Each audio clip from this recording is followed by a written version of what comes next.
May the words of my mouth and the meditations of our hearts be pleasing in your sight, O Lord, our rock and our Redeemer. So I'm going to create a picture for you in your head. You're on a road, a country road, which you might actually do that here. I was living in Philadelphia for a while. They don't have that. But you're on a country road.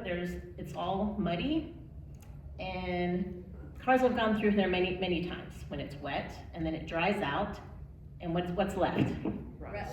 Yeah, you got ruts, okay? And if you're going to drive down that road and it's dry, you're going to stay in the ruts because you don't want to go over the edge. It's going to be all bumpy and uncomfortable and everything like that. You might see something that you want to stop and look at, like maybe one of those vista points, right? But you're going to be all bumpy and you might get stuck somewhere, so you're like, I'm just going to stay here. Even though it might be bumpy inside the ruts and kind of uncomfortable. And you might be even frustrated. You might actually miss a stop that you needed to turn at, right? It's kind of miserable, but our brains do the same thing. We get in ruts, and sometimes it's good things, which is wonderful, right? You're thinking about a good thing over and over again, that's great. But a lot of times it's bad things that have happened to you or bad things that you have done that are bothering you. And so you just stay in that rut because maybe it's hard to correct it. Okay, you might be like, I really want to move in this other direction, but I can't go there because it's hard for me to get out of my rut. So when we're thinking about things over and over and over again, it's hard to focus on anything else. When I was thinking about this sermon, I was thinking, well, you know what, maybe that's only me. We call this perseverating, by the way. It's a psychological term. So I was thinking, yeah, maybe that's only me. But then I started thinking about the Psalms. I'm like, wait a minute. There's a lot of perseverating happening in Psalms. So I'm just going to read a couple of verses. So in Psalm 51, for I know my transgressions, and my sin is always before me. Psalm 13, how long must I wrestle with my thoughts, and day after day have sorrow in my heart? And then in 38, my guilt has overwhelmed me like a burden too heavy to bear.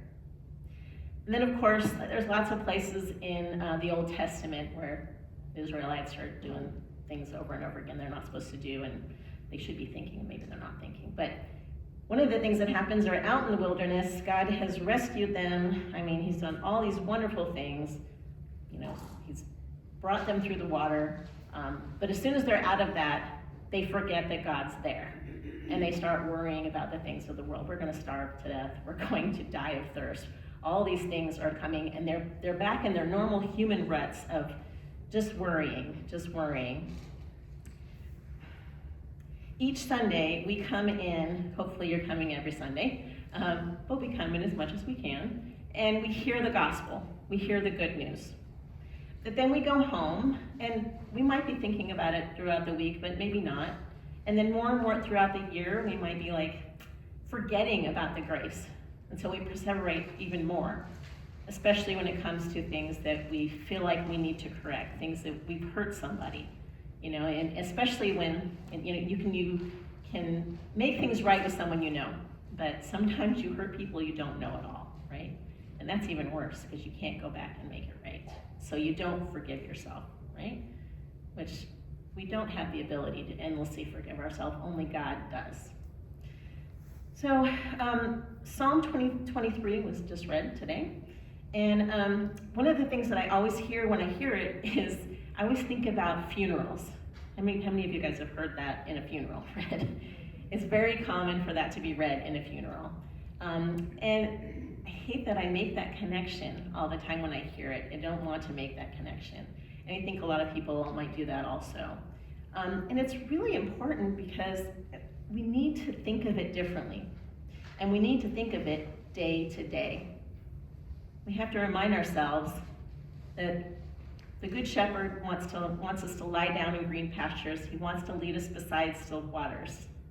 We can think about that when we're in that rut, when we're afraid to go over the bumpy part, when we're afraid to follow him. We got to remember where he's taking us. So even the psalmist in 13 reminds himself at the end, "But I trust in your unfailing love. My heart rejoices in your salvation."